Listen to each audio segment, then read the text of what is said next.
Dom Reeves drummed his fingers against his mahogany desk, reviewing the latest cybersecurity breach report on his dual monitors. His home office, a testament to precision and control, housed state-of-the-art equipment that kept him connected to both his current corporate clients and his old contacts from the NSA. A series of small screens mounted on the wall displayed various security feeds from around their Connecticut home, a habit he'd never quite shaken from his intelligence days. Grace would be home from school soon. His 7-year-old daughter's footsteps used to thunder through the house straight to his office, but lately, those excited runs had dwindled to quiet walks past his door, usually heading straight to the kitchen, where his brother Adrian would be waiting with cookies and that easy smile that seemed to charm everyone in their lives. Dom's jaw tightened at the thought. He tabbed through security footage of the past week, a routine check he'd maintained since installing the system. Nothing unusual, just the regular rhythm of suburban life captured in sterile digital frames. His phone buzzed with a text from Natalie. "The Henderson property will be late. Adrian's picking up Grace." Of course he was. Dom's fingers paused over the keyboard. His wife's real estate career had flourished over the past year, her commission checks growing impressively each month. She credited her success to Adrian's construction company, referring clients her way. The perfect sibling harmony that had developed between his wife and brother should have pleased him. Instead, it nagged at the edges of his consciousness like static on a surveillance feed. The front door opened downstairs. Grace's voice carried up the stairs, followed by Adrian's deeper tone. Dom stood, his 6 feet 2 inches frame unfolding with deliberate precision. The multiple screens cast a blue glow across his features as he moved toward the door. "Uncle Adrian, can we have ice cream before dinner?" Grace's voice held that particular wheedling tone she'd once reserved for Dom. "Now, princess, you know what your mom would say about that." Adrian's response carried that conspiratorial tone that made Dom's skin crawl. But maybe just a small scoop. Dom descended the stairs, his footsteps measured. The kitchen scene unfolded before him. Grace perched on a bar stool, Adrian already reaching for bowls. His brother's designer watch caught the light, another success symbol of his thriving construction business. Starting dessert without dinner. Dom's voice cut through the kitchen. Grace startled slightly, but Adrian's smile never wavered. "Hey, bro, thought we'd celebrate Grace's A on her science project. You did see it on the fridge, right?" Dom hadn't. He'd been focused on reviewing files related to Christine's case. His wife's sister's suicide had occupied more of his thoughts lately, especially after his last conversation with Brendan Sullivan. "Daddy, look." Grace hopped down and rushed to the refrigerator, pulling off a paper covered in gold stars. Miss Thompson said it was the best in class. Dom examined the project, a detailed diagram of the solar system. The craftsmanship was beyond what he'd expect from a 7-year-old. "Did Uncle Adrian help you with this?" Dom asked. "He showed me how to make the planets 3D with papier-mâché." Grace beamed at Adrian, who was still scooping ice cream, just like he helps Mommy with her work stuff. Dom's hand tightened imperceptibly on the paper. "That's quite helpful of him." Adrian slid a bowl toward Grace, always happy to help family. "Speaking of which, how's that network security upgrade going for my company? Any red flags I should know about?" "Nothing significant," Dom replied, watching his brother's face carefully. "Though I did notice some interesting patterns in your offshore accounts."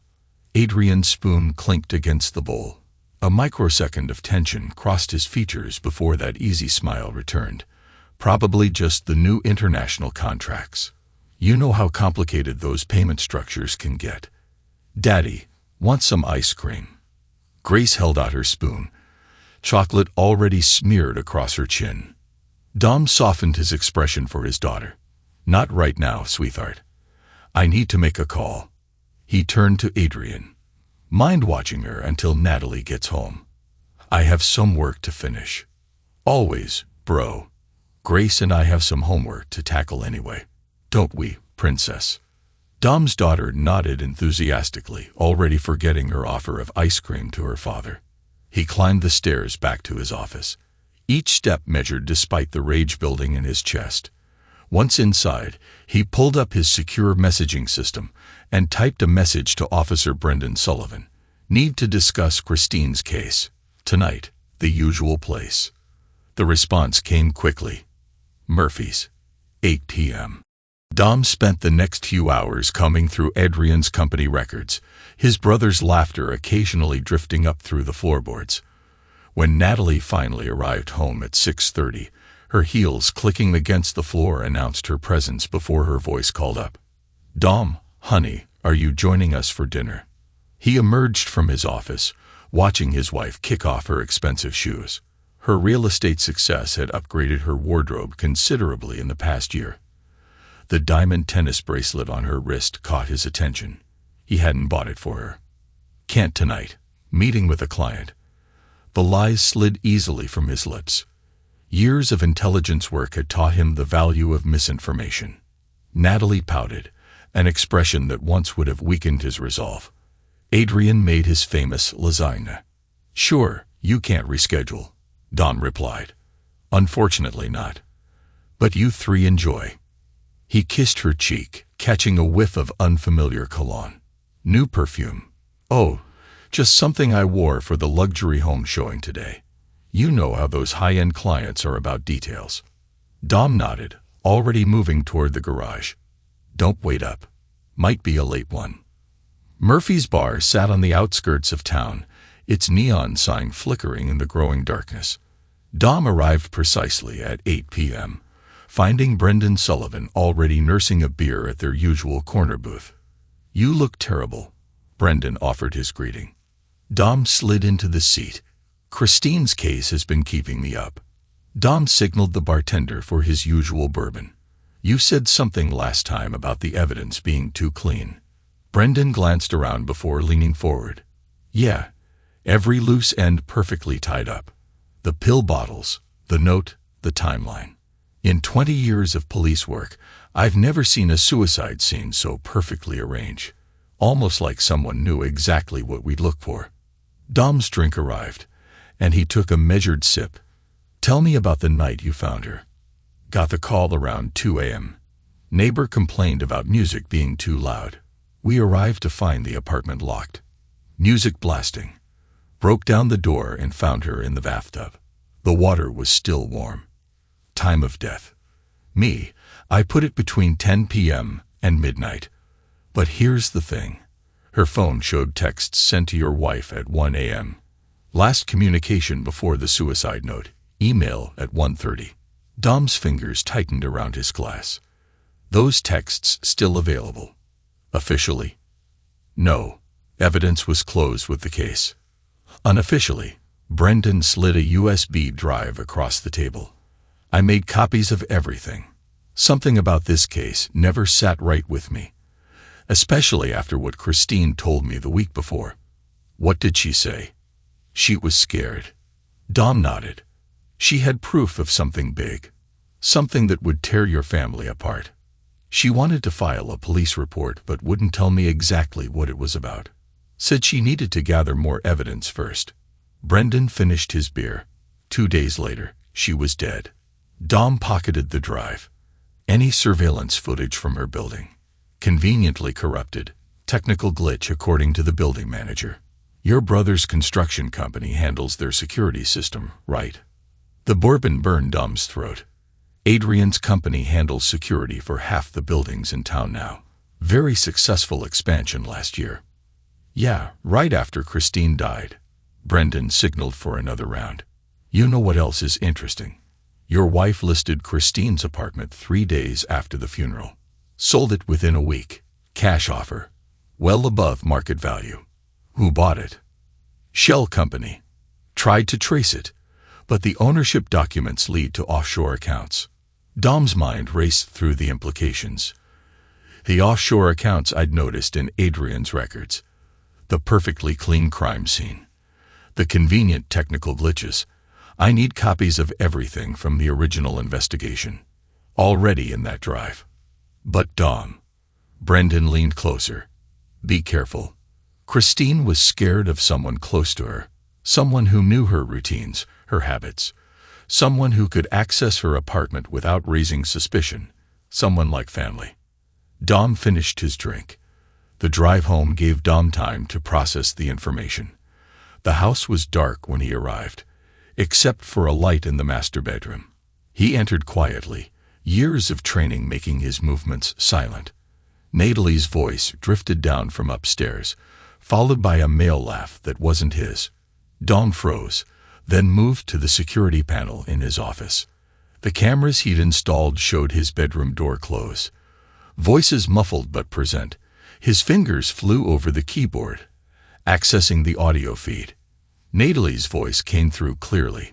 Should be gone for hours. You'd know how he gets with work. Still the same workaholic brother. Always missing family dinner. Adrian's voice carried a mocking tone. Poor Dom. So focused on his computers, he can't see what's right in front of him. Dom's face remained impassive as he downloaded the audio file. Years of intelligence work had taught him to suppress emotional reactions to gather evidence methodically. He pulled out his phone and texted Olivia Walker, his former NSA colleague. Need surveillance equipment. Top grade. How soon? Her response was immediate. 24 hours. That bad? Worse, we'll send specs tomorrow. He closed his office door silently and left the house, driving to the high-end hotel where he kept a permanent reservation under an alias. Another habit from his NSA days. As he swiped the key card to his room, his phone lit up with a text from Natalie. Miss you in bed. Don't work too hard. Dom allowed himself a small, cold smile as he typed. Just following some interesting leads. Sleep well. He spent the night reviewing the files from Brendan's USB drive, each detail building a picture he'd been blind to for too long. His brother and wife had played him for a fool, but they'd forgotten the most important detail about Dom Reeves. He'd made a career out of uncovering secrets, and he never, ever forgave betrayal. The high-end surveillance equipment arrived in unmarked packages delivered to Dom's secure post office box. Olivia Walker sat across from him in his hotel room, laying out components on the bed with practiced precision. Military grade, she explained, holding up a tiny camera. Undetectable by standard sweepers. Heat-activated backup power supply. She pointed to various points on the blueprint of his house. I'd recommend primary units here, here, and here. Secondary units in the office and basement. Dom studied the layout. Coverage in the master bedroom. 3 angles, plus infrared capability. Olivia's eyes met his. Dom, this level of surveillance. Are you sure? He played her the audio file from 2 nights ago. Olivia's expression hardened as she listened to his wife and brother's voices. The bedroom cameras were Adrian's idea. Natalie's voice purred through the speaker. Always recording your business trips. Makes me feel safer. More like, makes it easier to track your husband's schedule. Adrian's voice replied. Olivia switched off the playback. Those cameras in your bedroom. They're not showing up on your security systems network. Running on a separate circuit. One I can't access. Dom's voice remained steady. Need to know what else they're recording. You think this connects to Christine's death? Olivia began assembling the first camera unit. Christine's diary turned up in Natalie's office yesterday, hidden behind the bookshelf.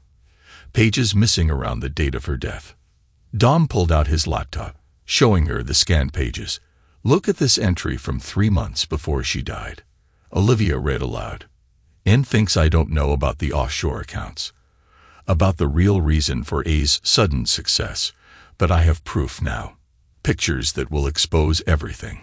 They can't hide behind their perfect family facade much longer. Next 10 pages are torn out. Rest of the diary is mundane daily entries. Dom closed the laptop. Christine was gathering evidence. Evidence that got her killed. And you think it's still in your house somewhere. Natalie's too careful to destroy anything that might be useful as leverage. She'll have kept copies. Dom spread out the house blueprints. We focus on the bedroom, her home office, and the basement. Full coverage. Archived to secure servers only I can access. Olivia began programming the first set of cameras. What about Grace? Your daughter's going to be in some of this footage. Already handled. Arranged for her to spend more time at her best friend's house after school. The Thompson family's been vetted. Dom's expression softened slightly at the mention of his daughter. She needs to be clear of whatever fallouts are coming. They worked through the night, Olivia programming while Dom planned camera placements. At dawn, she handed him the first set of devices, each smaller than a dime. Remember, she warned, these record everything, audio and video. Once you start watching, you can't unknow what you learn. I stopped wanting comfort when I found Christine's diary. Truth is the only mercy I'm interested in now. Installation took 3 days, coordinated around Natalie's showing schedule and Adrian's frequent visits. Dom played his role perfectly. Distracted husband, busy with work, barely noticing the increasing intimacy between his wife and brother. The cameras went in one by one. Above the master bed, angled toward Natalie's vanity. In her office, focused on the safe behind her art prints. In the basement, covering the storage area where Adrian had recently installed new shelving. Each night, Dom retreated to his hotel room, watching the feeds. Natalie's real estate calls revealed coded conversations about property deals that didn't match any official listings. Adrian's construction company documents, visible when Natalie sorted through them at her desk, showed money movements that no legitimate business could explain. But it was Grace's behavior that truly confirmed his suspicions. His daughter's increasing attachment to Adrian wasn't just affection. It was orchestrated. Dom watched through the kitchen cameras as Adrian and Natalie coached her. Remember, princess. Adrian's voice came through clearly. It's our special secret that I'm like your real daddy. We don't want to hurt your father's feelings, right? Grace's confusion was evident. But why is it a secret? Daddy wouldn't be mad if we're all happy, right? Some people just wouldn't understand our special family. Natalie soothed, exchanging looks with Adrian. Like your Aunt Christine didn't understand. But she's in heaven now, and we're all safer that way. Dom's hands clenched as he watched his daughter process this manipulation. The surveillance footage painted a clear picture. His wife and brother were using his child as emotional leverage, ensuring their relationship stayed hidden behind a veneer of family concern. A week into the surveillance, Dom received an encrypted message from Olivia. Activity in master bedroom during your business trip tomorrow night. All systems set to record. He booked the hotel room with a view of his house, setting up a secure laptop to monitor the feeds. As night fell, he watched Natalie welcome Adrian into their home, into his bed. Their conversation, picked up by the military-grade microphones, confirmed every suspicion. Remember how Christine threatened to expose us? Natalie's laugh echoed through his headphones. She actually thought having proof would keep her safe. Adrian's response made Dom's blood run cold. The police never found her real diary. The one with pictures of us from 3 years ago. They bought the story completely. And Dom's so clueless. Natalie continued, her voice dripping with contempt. Grace even calls you daddy now. He probably thinks it's just a cute phase. Dom watched his expression unchanging as he archived the footage. Every word, every admission, every piece of evidence cataloged with professional precision. When the feed showed them finally sleeping, he pulled out his phone and dialed Olivia. The hotel room silence was broken only by the soft hum of Dom's laptop as he reviewed the surveillance footage for the 3rd time. Each viewing revealed new details, new implications that painted an increasingly darker picture of his wife and brother's betrayal. Get me everything on Christine's case, he instructed Olivia over the secure line. Something tells me her diary wasn't the only evidence she had. Already on it, Olivia replied, keyboard clicks audible in the background. But Dom, there's something else you need to see. I've been analyzing the patterns in your home security system's power fluctuations. Dom straightened, attention sharpening. What did you find? The bedroom camera system Adrian installed. It's not just recording. It's streaming to an external server. They're not just monitoring your schedule. They're archiving everything. Location, bouncing through multiple proxies. Final destination appears to be a server registered to one of Adrian's shell companies. Same one that bought Christine's apartment. Dom's jaw tightened. They're building insurance. Blackmail material in case anything goes wrong. There's more. Olivia continued. I traced the power signatures. These cameras weren't installed recently. Based on the electrical consumption patterns, they'd been there for at least 3 years.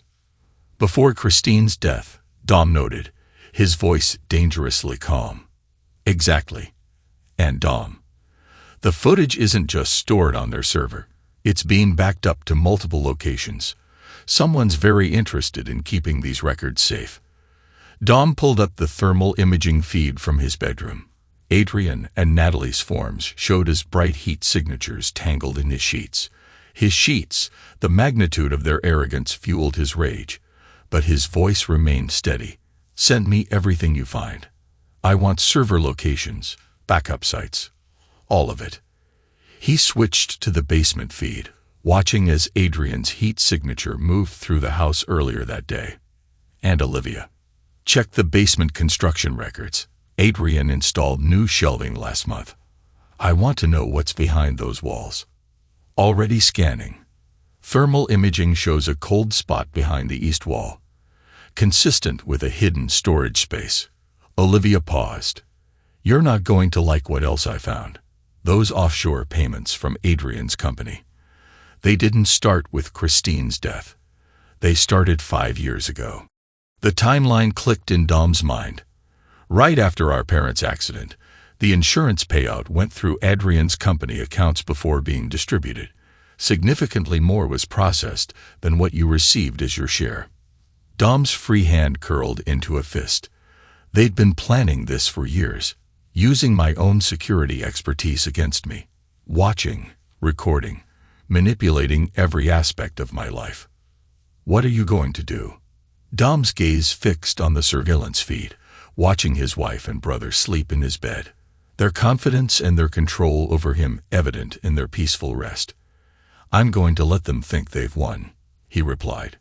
His voice carried the cold precision that had made him legendary at the NSA. Let them believe their perfect lie is intact, while I dismantle their empire piece by piece. The laptop showed Natalie stirring, reaching for her phone. Moments later, Dom's cell buzzed with a text. Miss you, honey. The bed feels empty without you. He typed back with mechanical efficiency. Miss you too. Should be home tomorrow night.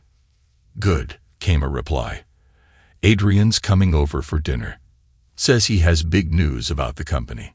Dom allowed himself a small lethal smile. Looking forward to it. He ended his call with Olivia and pulled up his secure messaging system. Multiple windows opened. Financial records, surveillance logs, property deeds.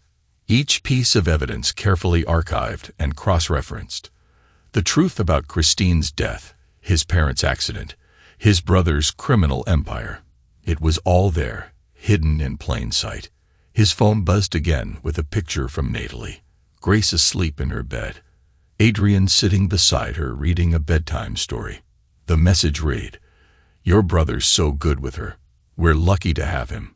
Dom saved the photo to his evidence file. Lucky, they thought. So clever, so superior in their deception. They'd forgotten the most fundamental rule of intelligence work. The deadliest predator is the one you don't see coming. He opened his laptop's command console and initiated a new protocol. Across town, in his home office, hidden servers hummed to life, beginning an automated backup of every file, every recording, every piece of evidence that would ensure their destruction. Tomorrow, he would return home, play his role as the oblivious husband and brother. He would smile at their lies, nod at their manipulations, all while the net he was weaving around them grew tighter. They had taken everything from him. His marriage, his daughter's love, possibly even his parents. Their arrogance would be their downfall. They believed they had created the perfect lie, but they had merely constructed their own trap. Dom Reeves, the man they thought they knew, the man they believed they had deceived, was about to show them the true meaning of ruthless calculation. As Dom approached, he watched his wife and brother leave his bed through the surveillance feed. Their confident smiles, their casual intimacy in his home, all of it recorded, archived, and prepared as evidence of their destruction. The perfect lie was about to unravel, and Dom would ensure that when it did, there would be nowhere for them to hide. He closed his laptop, the plans for their systematic destruction already set in motion. They had taught Grace to call Adrian Daddy. Soon they would learn what it meant to truly fear a father's wrath. Dom's fingers moved across his keyboard with mechanical precision as he reviewed the surveillance footage for the 100th time. 3 weeks had passed since he caught Natalie and Adrian in his bed. Each day brought new revelations that made his blood run colder. The transfer patterns are consistent, Maya Rodriguez said, her voice crisp through his encrypted line. The forensic accountant had been his most trusted colleague at the NSA, her ability to follow money trails unmatched. Adrian's construction company made regular payments to an offshore account in Christine's name, $20,000 every month, starting 2 years before her death. Dom pulled up the transaction records on his second monitor. And after her death, that's where it gets interesting. Maya's keyboard clicked rapidly. The payments continued. Same amount, same account. But the money gets withdrawn within hours of deposit, routed through a series of shell companies before landing in accounts controlled by Natalie. She's using a deceased woman's account to launder money. Not just any deceased woman, her sister's account. The one person who might have exposed their operation. Maya paused. Dom, there's more. These payments, they're just the tip of the iceberg. Adrian's company has been moving millions through similar channels. Dom leaned back in his chair, processing the information. In the next room, he could hear Grace playing, Adrian's voice mixing with her laughter. He'd maintained his normal routine, watching his brother poison his daughter's mind, while gathering evidence of his crimes. Send me everything you have on the shell companies, he instructed Maya. Maya, thank you. Just be careful, Dom.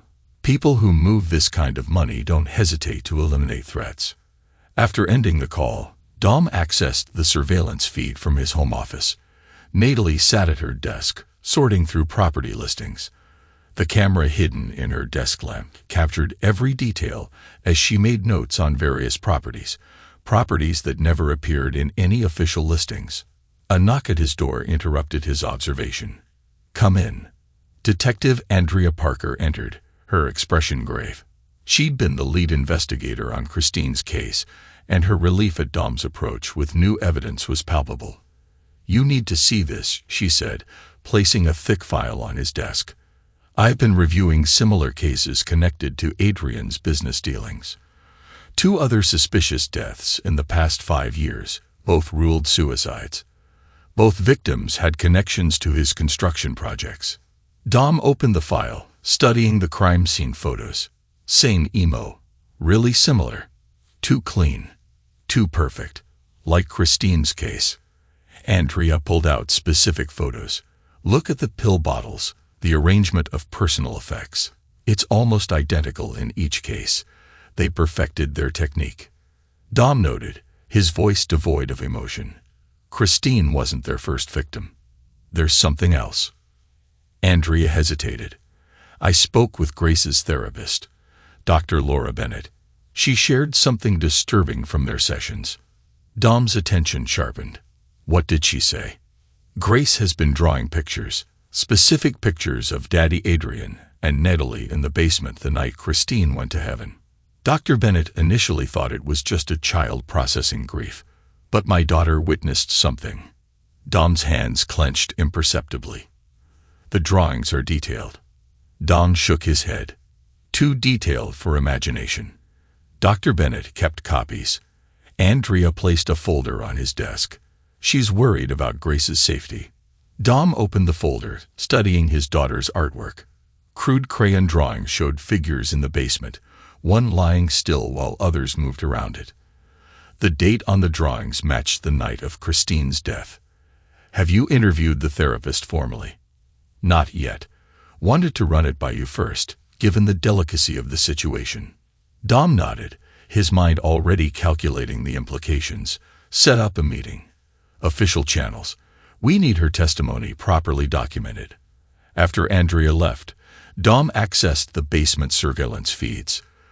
The new shelving Adrian had installed took up most of the camera view. He zoomed in on the eastern wall where thermal imaging had revealed a cold spot. His phone buzzed with a text from Natalie. Working late tonight. Adrian's picking up Grace from school. Dom replied with practiced casualness. Thanks for letting me know. I'll be home for dinner. He switched to the feed from Grace's school, installed after he discovered Adrian's increasing presence in his daughter's life. The camera caught Adrian's arrival. The way Grace ran to him with unrestrained joy, calling him Daddy, where others could hear the rage that filled him, was arctic in its intensity. They'd stolen his daughter's love, murdered his sister-in-law, and now evidence suggested they'd killed others. Each betrayal, each crime documented and archived with methodical precision. His phone buzzed again. Olivia Walker was requesting a secure video call. The basement scans are complete, she reported without preamble. That cold spot behind the shelving. It's a hidden room, roughly 8 by 10 feet. Recent construction, based on the thermal patterns. Can you get me blueprints of the original basement? Already done. That space didn't exist in the original plans. Adrian added it during the renovation last year. Olivia's expression was grim. Dom, the dimensions matched the size of a typical evidence storage room, or a place to hide items temporarily. Dom added, remembering Grace's drawings. What's your next move? Dom checked his watch. Maintain surveillance, document everything, and have Olivia have a forensics team ready. When we move, I want every inch of that basement processed. After ending the call, Dom stood at his office window, watching Adrian's car pull into the driveway with Grace. His daughter's laughter carried through the glass as she held his brother's hand, skipping up the path to the house. The sound would have broken a weaker man, but Dom Reeves hadn't survived years in intelligence work by letting emotions cloud his judgment. Each laugh, each daddy directed at Adrian, was another piece of evidence documenting their manipulation of his child. He opened his laptop, creating a new file labeled Grace's Recovery. Inside, he began documenting every instance of psychological manipulation, every carefully orchestrated moment designed to turn his daughter against him. The evidence would ensure that when justice came, it would be complete and irreversible. His brother had taught his daughter to call him Daddy. Soon, Adrian would learn that some titles, like some crimes, came with devastating consequences. Rachel Thompson's hands shook slightly as she inserted the USB drive into Dom's laptop. Christine's best friend had maintained her composure until now, but facing the evidence she kept hidden for 3 years clearly strained her nerves. Christine created the Dropbox account 2 months before Rachel's voice faltered. If anything happened to her, I should wait 3 years before sharing this. Said it would be safer that way. Dom watched his files populate his screen. Videos, photos, documents meticulously organized with timestamps and locations. She was gathering evidence. She suspected the affair long before she had proof. Rachel clicked through folders, each labeled with precise dates. But it wasn't just about Adrian and Natalie's relationship. She found something in Adrian's company records, something that terrified her. The first video played silently, surveillance footage from Christine's own apartment. Natalie and Adrian entering her building late at night, clearly trying to avoid being seen. The timestamp showed a date 2 months before Christine's death. She installed cameras everywhere, Rachel explained. Said she needed proof they couldn't deny. But then she found this. She opened another video file. The quality was poor, shot from a distance, but the content was clear. Adrian meeting with known criminals at a construction site, exchanging documents and thick envelopes. Christine worked in financial compliance. Rachel continued. She recognized some of these men from fraud investigations. She started digging deeper into Adrian's contracts, following money trails. Dom's expression remained neutral as he copied the files to his secure server. "Did she tell you what she found?" "Not everything," Rachel replied. "Said it was safer if I didn't know details. But she left this." Rachel pulled out a small notebook. "It's coded. Christine was paranoid near the end, but she said you'd understand it. Said your NSA training would help break the pattern." Dom took the notebook, recognizing Christine's handwriting. The pages contained strings of numbers and letters, arranged in familiar NSA coding patterns. "Did anyone else know about this?" "Just Officer Sullivan. Christine trusted him. Said he was one of the few cops not in Adrian's pocket." Rachel's voice broke slightly. "The night she died, she called me. Said she was meeting them to make a deal. Her silence in exchange for proof they hadn't killed anyone else. I begged her not to go. But she said she had to protect." "Protect who?" "Grace." Rachel met his eyes. She'd seen something in the basement. Christine was terrified they'd hurt her to keep her quiet. Dom's jaw tightened imperceptibly. "What exactly did Christine tell you about Grace?" "Not much. Just that she'd witnessed something she shouldn't have, and Adrian and Natalie were using it to control her. Christine was gathering evidence to get Grace away from them safely." The surveillance feed on Dom's secondary monitor showed Grace in the kitchen with Adrian, making cookies. His brother's apparent domesticity, masked to darkness, Christine had died trying to expose. "There's something else you need to see," Rachel said, pulling up another file. Security footage from Christine's apartment the night she died. The video played silently. Adrian and Natalie entering Christine's building at 9:47 p.m. The timestamp jumped forward to 11:52 p.m. Them leaving, clothes disheveled, Adrian carrying a large gym bag he hadn't brought in. "Christine was never seen leaving the building," Rachel whispered. "And when police found her, she was in her bathtub. Death staged as a suicide." Dom finished, but her phone showed texts sent to Natalie at 1 a.m. Adrian had her phone. They sent those texts to establish an alibi, make it seem like she was alive later than she was. Rachel's hands clenched. "They killed her, Dom. They killed her and made it look like suicide. And I've been sitting on this evidence for 3 years, terrified they'd do the same to me." Dom placed a steady hand on her shoulder. "You did exactly what Christine wanted. Waiting ensured the evidence stayed safe until we could act." His phone buzzed. Officer Sullivan was requesting an urgent meeting. The message contained a single line. "Brothers here. FBI wants to talk." "Agent Daniel Sullivan," Dom explained to Rachel's questioning look. "Brendan's brother. The FBI's been interested in Adrian's government contracts." Christine mentioned contracts in her notes. Said they were impossible.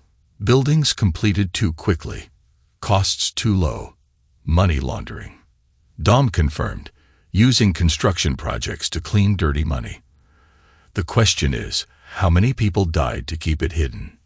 Rachel gathered her things, hands steadier now that the evidence was shared. "What happens now?" "Now we follow Christine's breadcrumbs. Every transaction, every meeting, every death connected to Adrian's company." Dom's voice carried absolute certainty. "They thought killing Christine would bury their secrets. Instead, she left us a map to their destruction." After Rachel left, Dom decoded another page of Christine's notebook. The pattern was complex, a modified version of an NSA cipher she helped develop. Christine must have learned it from his own notes, left carelessly accessible during family visits. The decoded message chilled him.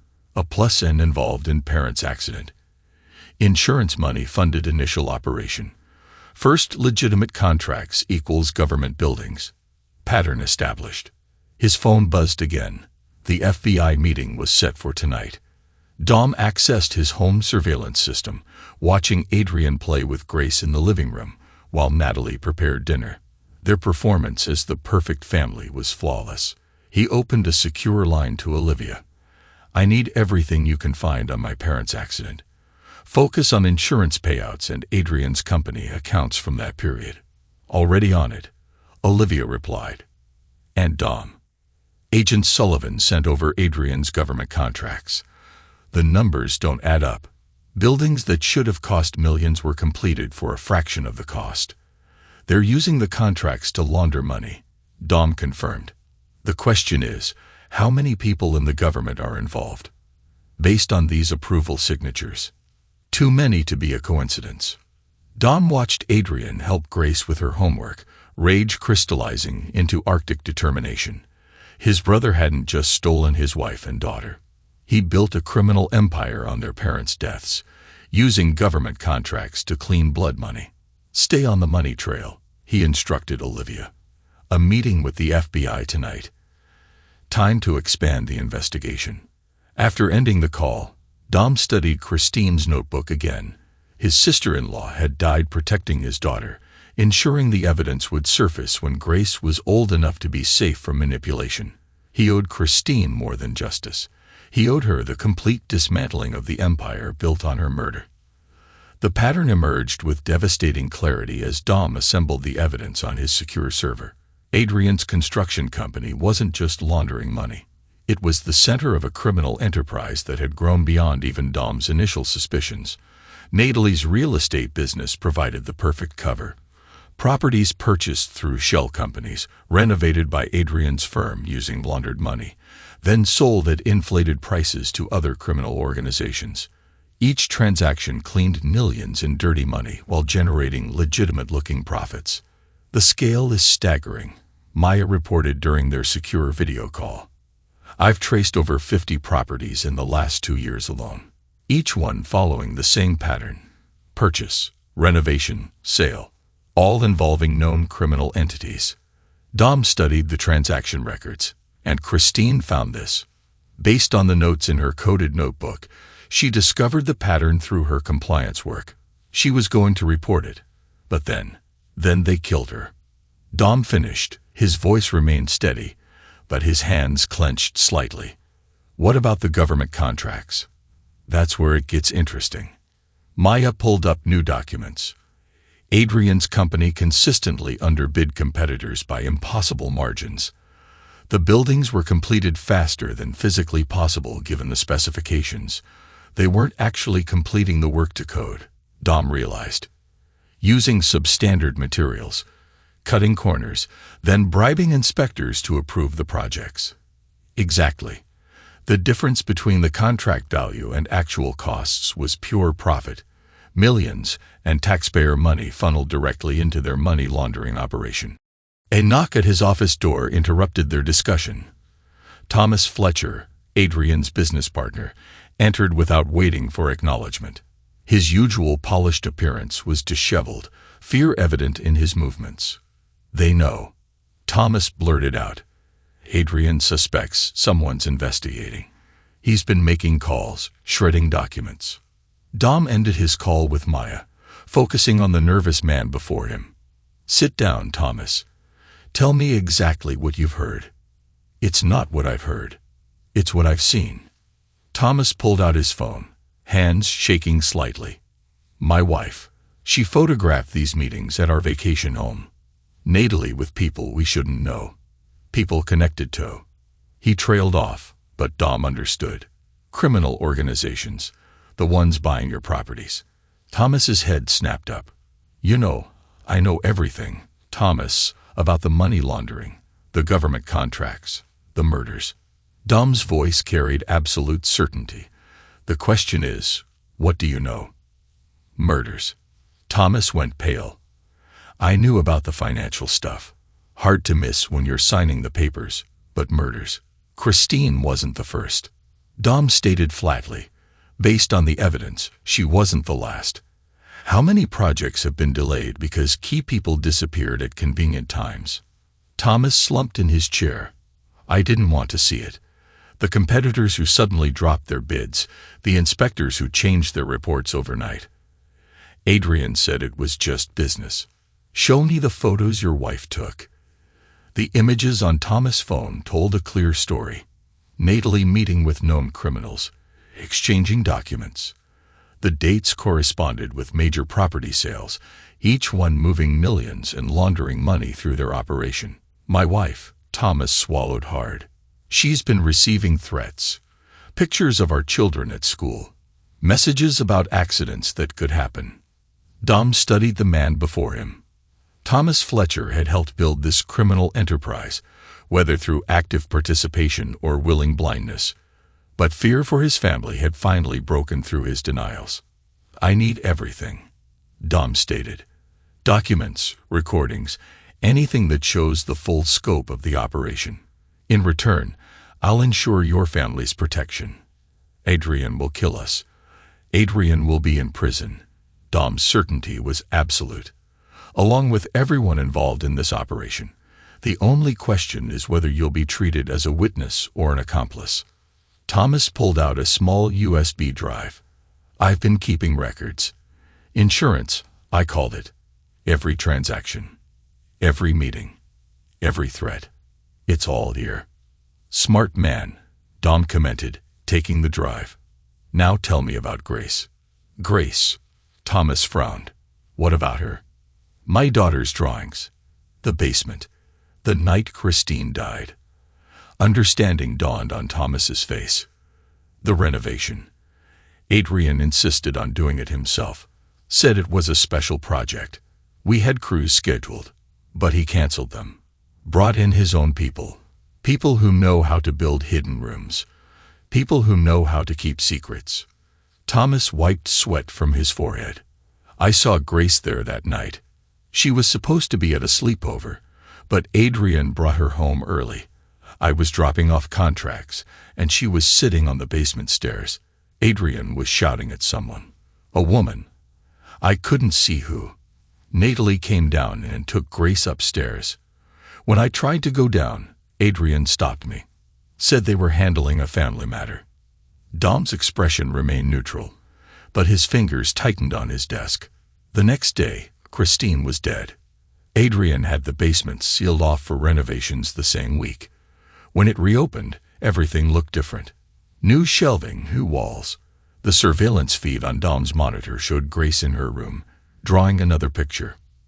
Dr. Bennett, her therapist, had begun analyzing the drawings more closely after Dom's inquiries. The basement featured prominently in each one.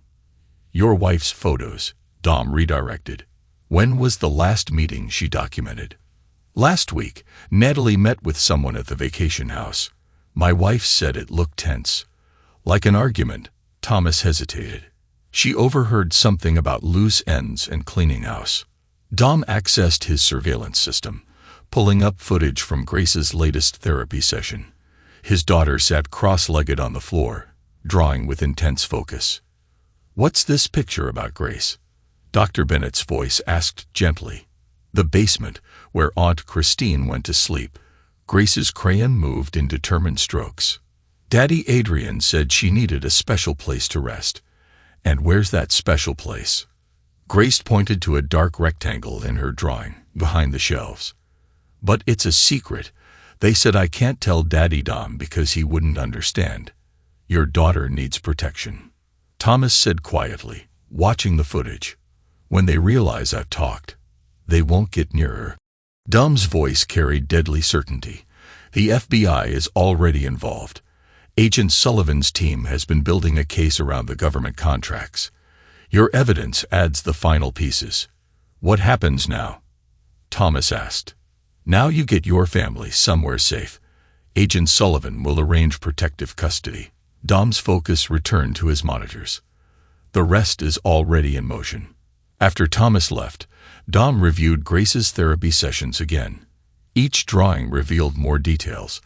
The basement layout, the hidden room, the night Christine died. His daughter had witnessed everything, her young mind processing trauma through art. His phone buzzed. A message from Natalie. "Family dinner tomorrow.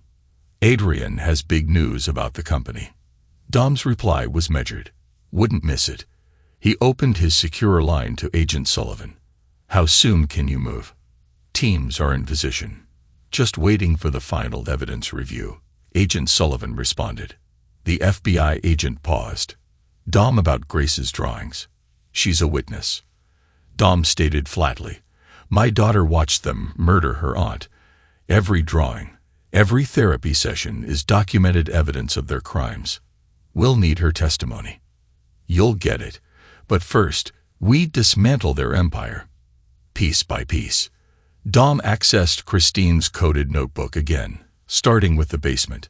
The final pages of Christine's notes revealed the full scope of Adrian and Natalie's operation.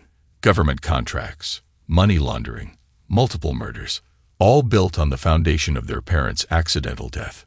She discovered everything, documented it all, ensuring the truth would eventually surface. Dom closed the notebook, his plans crystallizing with cold precision. Tomorrow's family dinner would be more significant than Adrian knew. His brother had built an empire on betrayal and murder using Dom's own daughter as emotional leverage. Time to show them exactly who they'd underestimated. Dom methodically arranged the recording devices around the dining room, each microphone precisely placed, every camera angle calculated for maximum coverage. The Sunday afternoon light illuminated the perfectly set table. Natalie's best china, crystal glasses, the elaborate centerpiece she'd spent hours arranging. Is everything in position? Agent Daniel Sullivan's voice came through Dom's earpiece. Affirmative. Teams. FBI units in place. Tactical teams covering all exits. Grace is secure with my family. A pause. Are you sure about this approach? We could just move in now. No. Dom's voice carried absolute finality. I want their confession. I want them to admit everything while believing they're still in control. Grace had left that morning, excited about her sleepover with Agent Sullivan's children. Dom had watched her pack her favorite stuffed animal, listened to her chatter about movies and popcorn, knowing she was actually being moved to protective custody. The doorbell rang. At precisely 6 p.m., Adrian entered first, carrying an expensive bottle of wine. Natalie emerged from the kitchen, wiping her hands on an apron, playing the perfect hostess. Special occasion? Dom inquired, noting the wine's vintage. You could say that. Adrian's smile held the confidence of a man who believed himself untouchable. Big news about the company. Thought we should celebrate as a family. Family. The word scraped across Dom's consciousness like a blade. He'd spent weeks preparing for this moment, orchestrating every detail. The surveillance footage was queued up, the evidence organized, FBI teams waiting for his signal. Dinner almost ready. Natalie announced, returning to the kitchen. Adrian, why don't you tell Dom about the government contracts? Dom watched his brother pour the wine, noting the slight tremor in his hands that belied his confident demeanor. Yes, Adrian. Tell me about the contracts. Massive expansion. Adrian settled into his usual chair, the one now surrounded by hidden microphones. Government's practically throwing money at us. The construction business has never been better. Fascinating. Dom swirled his wine. Untasted. In the offshore accounts. They're handling the volume well. The crystal glass in Adrian's hand paused halfway to his lips. A microsecond of tension crossed his features before that practiced smile returned. What offshore accounts?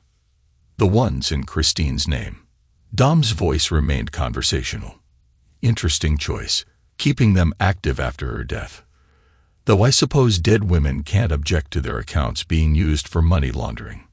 Natalie's heels clicked against the floor as she returned, carrying serving dishes. Dinner's ready. I made your favorite, Dom. How long have you been sleeping with my brother? The serving dish crashed to the floor. Natalie's face drained of color, but her recovery was quick. What are you talking about? Adrian's just been helping with the business. You know that. Do I? Dom's expression remained neutral, like he helped with Christine. Careful, brother. Adrian's voice carried a warning edge. You're crossing a line. A line? Dom laughed softly. Like the line you crossed when you murdered our parents. Or was that line crossed earlier when you started sleeping with my wife? You've lost your mind. Natalie's attempt at indignation faltered as Dom pulled out a remote control. Have I? He pressed play. The dining room's hidden screens came to life, displaying surveillance footage. Natalie and Adrian in Dom's bed. Their conversation about Christine's murder. The basement footage. Remember this conversation?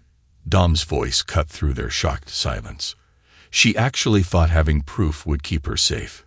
Interesting choice of words, considering Christine's diary. You've been spying on us. Natalie's outrage was theatrical. In our own home. My home. Dom's correction was ice cold. Where you plotted murders, laundered money, and corrupted my daughter. Adrian stood abruptly, his chair scraping back. This is ridiculous. We're leaving. No. Dom's hand moved to his jacket, revealing his NSA credentials. You're not. You really think anyone will believe these recordings? Natalie's sneer matched her earlier surveillance footage. We'll say they're doctored. It's your word against ours. Is it? Dom pressed another button. New footage played. Grace's therapy sessions, her drawings, her careful descriptions of the basement. Our daughter saw everything. Dom's voice carried deadly precision. When you taught her to call your lover Daddy while plotting to kill her real father. Adrian moved suddenly, reaching into his jacket. Dom's reaction was instantaneous. Years of NSA training took over as he grabbed his brother's wrist, twisting until the concealed weapon clattered to the floor. Federal agents. The dining room erupted with movement as FBI teams breached every entrance. Agent Sullivan led the charge, weapon trained on Adrian. You're such a pathetic coward. Natalie spat as his agents secured her hands behind her back. Not even man enough to fight for your family. Dom smiled, activating the final playback. Their entire dinner conversation filled the room. Their confessions crystal clear. Fascinating story. The FBI finds it particularly interesting, especially the part about Christine. He watched him passively as they were led away, their protests echoing through his home. Agent Sullivan approached, holstering his weapon. Clean operation, he commented. Their lawyers won't be able to fight this evidence. Dom nodded, his focus already shifting. Grace. Safe. My wife says she's having a wonderful time with our kids. No idea what's happening here. Keep it that way. Dom's voice softened fractionally. She's seen enough of their true nature.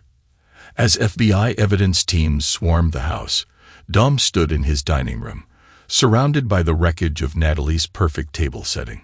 Years of deception had ended in less than an hour, his calculated patience finally bearing fruit. His phone buzzed. A text from Dr. Bennett. Grace is asking for you. He would go to her soon, begin the process of rebuilding their relationship without Natalie and Adrian's toxic influence. But first, he had one more scene to document. The basement waited, its hidden room ready to yield the final evidence of their crimes. Dom descended the stairs, federal agents following with their equipment. Time to uncover every secret, expose every lie. His brother had taught Grace to call him Daddy. Now Adrian would learn the true meaning of paternal retribution. The headlines dominated national news for weeks. Construction empire revealed as criminal enterprise. Siblings charged in multi-million-dollar money laundering scheme. Murder, fraud, and betrayal. The Reeves family scanned it. Dom sat in the federal courthouse, reviewing his testimony notes while Thomas Fletcher's voice carried from the witness stand.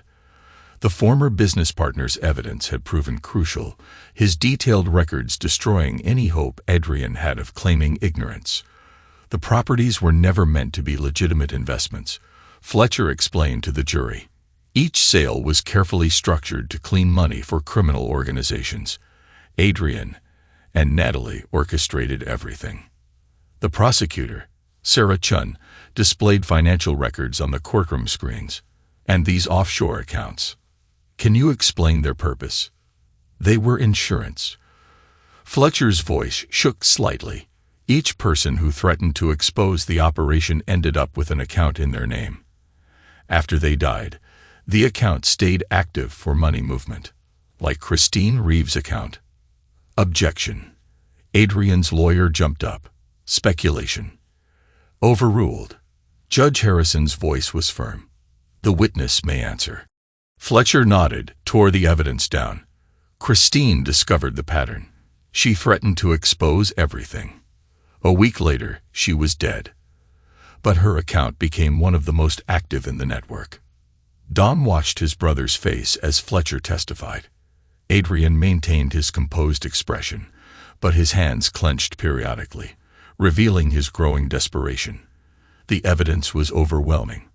FBI forensics had found blood traces in the basement's hidden room, matching multiple victims. Security footage from Christine's apartment building, recovered by Rachel Thompson, showed Adrian and Natalie's movements the night of her murder. Rachel's own testimony had been devastating. She'd organized Christine's evidence meticulously, creating a timeline of discovery and threats that left no doubt about premeditation. Christine knew they would kill her, Rachel had testified, her voice steady. She documented everything, created backups, ensured the truth would come out when Grace was old enough to be safe from manipulation. The trial's most compelling evidence came from Grace's therapy sessions. Dr. Bennett presented her professional analysis alongside the FBI forensic psychologist reports. The drawings show a clear pattern, Dr. Bennett explained, displaying Grace's artwork. The child witnessed significant trauma in the basement. Her consistent depiction of what she called Aunt Christine's forever sleep indicates she was present during or immediately after the murder. Throughout the proceedings, Dom maintained his rigid control. Each piece of evidence, every testimony, had been carefully orchestrated to ensure maximum impact. The prosecution built an airtight case, leaving no room for reasonable doubt. Natalie cracked first. Faced with overwhelming evidence and a potential life sentence, she attempted to shift blame to Adrian. "I was afraid for my life, for Grace's life. He threatened to kill us like he killed Christine if I didn't cooperate." Adrian's response was immediate and vengeful. Through his lawyers, he revealed Natalie's role in planning their parents' accident. The car's brake lines were cut. Adrian's new attorney announced, hoping to secure a deal. Natalie planned it, wanting control of the family construction business. She convinced Adrian to help, promising him power and love. The revelation spawned new charges, extending their potential sentences. Dom watched their mutual destruction with cold satisfaction. They had betrayed every bond of family, and now family would be their undoing. The jury deliberation was surprisingly brief. The verdict came back unanimous on all counts, guilty of murder, money laundering, fraud, and conspiracy. Judge Harrison's sentencing was appropriately severe. The court sentenced each defendant to 20 years for Christine Reeves' murder, with additional consecutive sentences for financial crimes and conspiracy, totaling 40 years. Further charges related to the deaths of James and Margaret Reeves are pending. Dom sat motionless as his wife and brother were led away. Natalie turned at the last moment, her expression a mixture of hatred and disbelief. "I hope you're satisfied," she spat. "You've destroyed our family." "No," Dom's voice carried clearly across the courtroom. "You did that when you chose murder over loyalty. When you used my daughter as a pawn in your games." Adrian remained silent, but his eyes promised retribution. Dom met his gaze steadily, unconcerned. His brother would have decades in prison to contemplate his mistakes. Outside the courthouse, reporters swarmed with questions. Dom moved through them with measured steps, offering no comment. Agent Sullivan waited by a secure vehicle. "Grace is asking when she can come home," he reported as they drove away from the media circus. "Soon." Dom's voice softened slightly. "After we've cleaned every trace of them from the house, the evidence of their crimes would be archived, their confessions preserved for potential appeals. But Grace would return to a home purged of their influence, ready to begin healing from their betrayal." 1 year after the trial, Dom stood in their new home, watching Grace work with Dr. Bennett. His daughter's drawings had changed. No more basement scenes, no more hidden stories of trauma. Instead, she drew her future, her healing, her slow return to trust. "She's making remarkable progress," Dr. Bennett observed during their weekly consultation. "The move has helped significantly. New environment, new memories to build." Dom nodded, reviewing Grace's latest therapy notes. And the nightmares? Less frequent. She's starting to understand that what happened wasn't her fault. That keeping their secrets was a burden no child should bear. The therapy sessions continued twice weekly, a steady rhythm of healing. Grace learned to process her memories without fear, to understand the manipulation she'd endured. Rachel Thompson had become a regular presence in their lives, sharing positive memories of Christine, helping Grace connect with her aunt's true legacy. "Tell me about Aunt Christine," Grace would ask, curled up with Rachel looking through old photos. "She was brave," Rachel would reply, showing pictures of Christine's college graduation, her compliance officer certification. "She fought to protect you, to expose the truth. She loved you so much." Dom maintained his careful distance during these moments, letting Grace rebuild her understanding of family through healthier relationships. His focus remained on ensuring justice stayed served. The letter from Natalie's cellmate arrived unexpectedly. Dom read it in his home office, each revelation adding to the weight of their crimes. Natalie talks in her sleep. The woman wrote names, dates, locations, 2 other murders connected to the construction company. She's haunted by them all. The information went to Agent Sullivan, helping close several cold cases. Each case added years to their sentences, ensuring neither Natalie nor Adrian would ever walk free. Adrian's appeal hearing brought the final revelation. His new lawyer, desperate to reduce the sentence, exposed Natalie's role in orchestrating their parents' deaths. The accident was planned months in advance. The lawyer testified. Natalie convinced Adrian that controlling the family business required eliminating their parents. She researched methods, planned the timing, ensured it appeared accidental. The appeal was denied. Additional charges were filed, extending their sentences beyond any hope of release. Throughout it all, Dom focused on Grace's recovery. Their new home had no surveillance cameras except the essential security system. Trust would be rebuilt on honesty, not monitoring. "Daddy," Grace asked one evening, her voice small but steady, "why weren't you angry that night, when they took Mom and Uncle Adrian away?" Dom considered his answer carefully. "Because anger wouldn't help you heal. You needed strength more than revenge." "But you knew," Grace asked, "about the basement, about Aunt Christine." "I knew." Dom's voice remained gentle. "And I knew you were brave enough to tell the truth when you felt safe." Grace nodded, processing this with the wisdom therapy had helped her develop. "Dr. Bennett says it's okay to miss them sometimes, but also okay to be angry. Both are natural." Dom agreed. "They hurt our family deeply. Healing takes time." The foundation he established in Christine's name became Grace's first lesson in turning pain into purpose. Together, they developed programs supporting children affected by family trauma, helping others find the strength to speak their truth. As Grace grew older, she began understanding more about the events that had shaped their lives. Dom watched her develop a fierce commitment to justice, an unwavering loyalty to truth that would have made Christine proud. The security cameras that had exposed their crimes remained in storage, a reminder of how justice was achieved.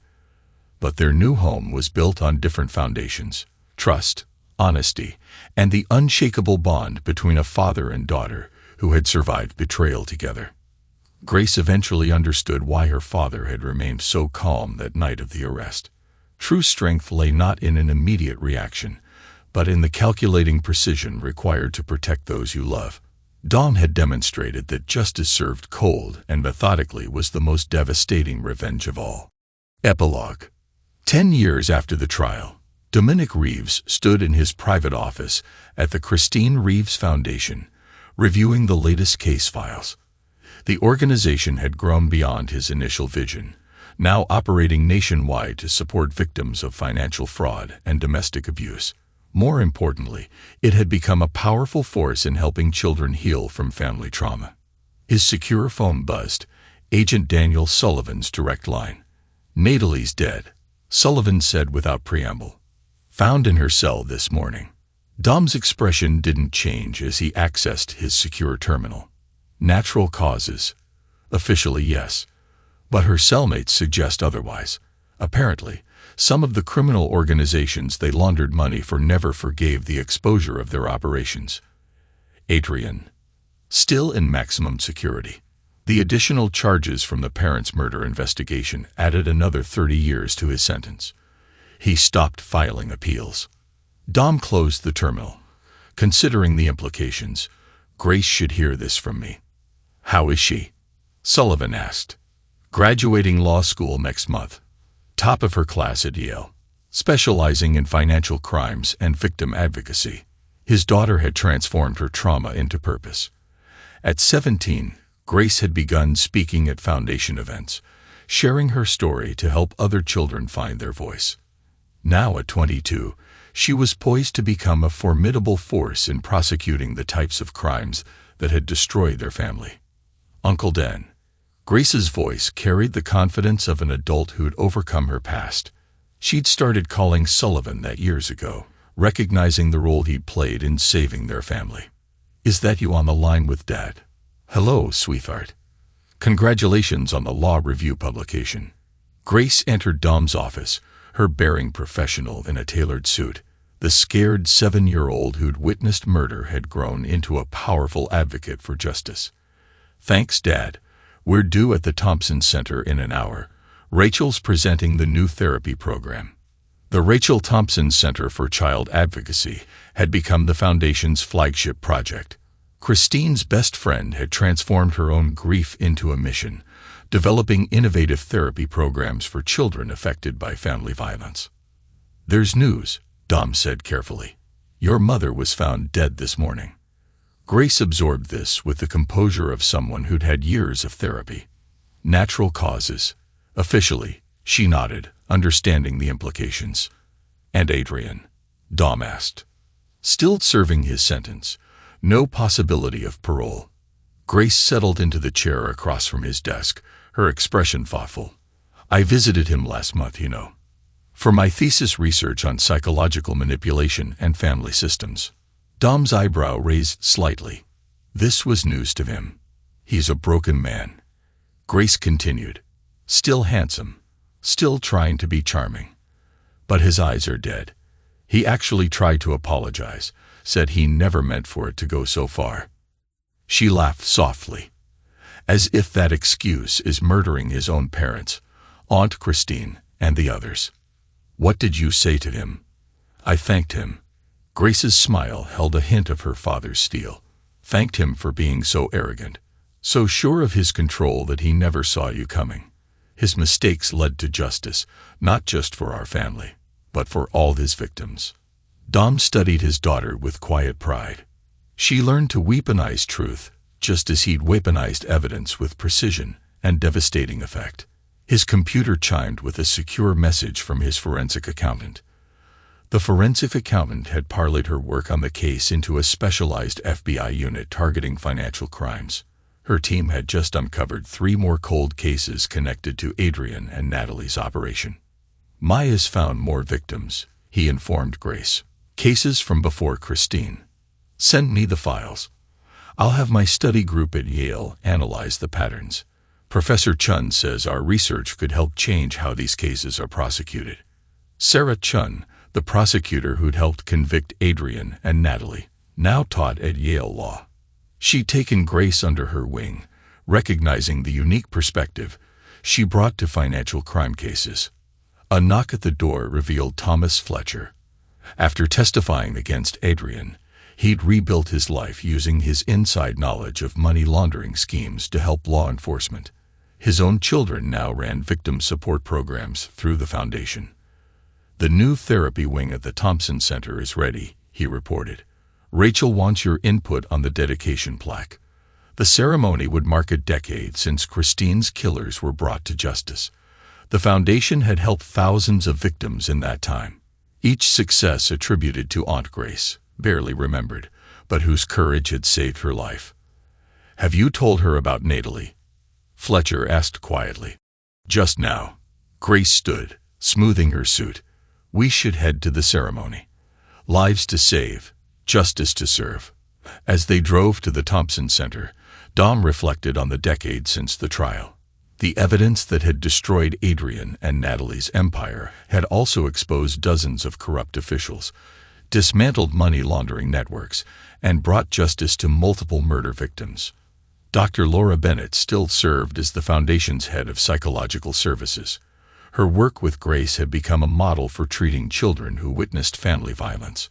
The drawings that had helped convict Adrian and Natalie now formed part of a training program for forensic psychologists. The Thompson Center itself stood as a monument to Christine's sacrifice. The building's modern design incorporated subtle security features, a reminder that protecting victims sometimes required physical as well as emotional safeguards.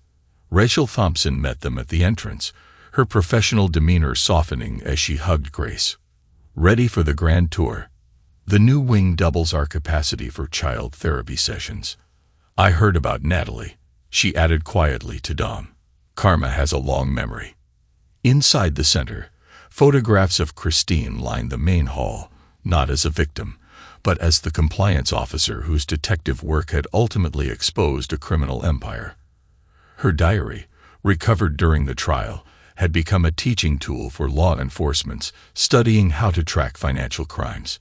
Grace led them to the new wing, explaining the features to her father. Each therapy room has art supplies like the ones Dr. Bennett used with me. The children can draw their experiences without fear, knowing they're finally safe. The dedication ceremony attracted media attention. A decade later, the case still fascinated the public, the ruthless precision with which Dom had gathered evidence. The sprawling criminal enterprise hidden behind a family facade, the daughter whose drawings had helped convict her own mother. Ms. Reeves, a reporter called out, "Any comment on your mother's death?" Grace stepped to the microphone, every inch her father's daughter. The Foundation's work speaks for itself. Justice comes in many forms. Sometimes it takes years, sometimes it comes suddenly in a prison cell. But it always comes. Later, in Dom's private office at the center, Grace raised a glass of her aunt's favorite wine. To Christine and to Karma. Dom studied his daughter, brilliant, resilient, and as calculating as himself when pursuing justice. To truth revealed through patience. His phone buzzed with a message from Agent Sullivan. Adrian had been informed of Natalie's death. His only response, "We never saw him coming."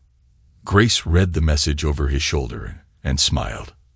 No, they didn't. That was their fatal mistake. Dom looked around his office, at the evidence of lives rebuilt from betrayal's ashes. His daughter was a rising star in law. The Foundation helped thousands, and his enemies had paid the ultimate price for their arrogance. The biggest mistake, he corrected softly, was threatening what I loved. Everything else was just details. Grace nodded, understanding completely. They had built something powerful from their pain. A legacy of justice that would far outlast Adrian and Natalie's crimes. To details, then, she raised her glass again. And to fathers who know how to use them. Outside, the Thompson Center hummed with activity. Children finding their voices, families healing. Justice being served in quiet, powerful ways. The security cameras that had exposed Adrian and Natalie's crimes were now museum pieces in the Foundation's educational center, tools for teaching others how to gather evidence of abuse. A decade had transformed betrayal into purpose. Grace's law career would ensure financial criminals face justice. The Foundation would continue protecting victims. And Dom's reputation as the man who methodically destroyed his betrayers served as a warning to others who mistook patience for weakness. Adrian would die in prison, his empire demolished, his arrogance reduced to bitter regret. Natalie had already paid the ultimate price for betrayal. Their legacy was destruction, while Christians lived on through every life the Foundation saved. Dom watched his daughter review case files, her analytical mind finding patterns others missed. She had emerged stronger from the crucible of betrayal, turning trauma into triumph with the same calculating precision he'd employed in pursuing justice. The security feeds showed children arriving for therapy sessions, families seeking help, lives being rebuilt. each one a testament to Christine's courage and Dom's ruthless dedication to exposing truth. The price of betrayal had been devastating, exactly as Dom had planned. But from its ashes, something far more powerful had risen. Justice served not in moments of heated vengeance, but through years of cold, calculated determination. Grace closed the case file she was reviewing and met her father's eyes. In her expression, he saw his own capacity for patient retribution, combined with Christine's fierce protective instincts. "Ready to review the new cases Maya found?" she asked. Dom nodded, opening his laptop. The work continued, finding evidence, exposing crimes, delivering justice. It was what they did best. This family, forged in betrayal's fire and tempered by the cold precision of revenge, served patiently and completely. Other criminals would make the same mistakes Adrian and Natalie had made. They would underestimate quiet men like Dom, discount the evidence gathered by determined women like Christine, ignore the testimony of children like Grace. And they would learn, as Adrian and Natalie had learned, that true power lay not in the quick strike, but in the patient compilation of details. In the end, justice belonged to those with the precision to gather evidence and the patience to wait for the perfect moment to reveal it. The price of betrayal was always paid in full. The only question was how long the payment took to collect. Thanks to everyone who took the time to listen to today's stories. If you enjoyed it, please consider liking and subscribing if you haven't already. Feel free to share your thoughts on the events in the comments below. Take care.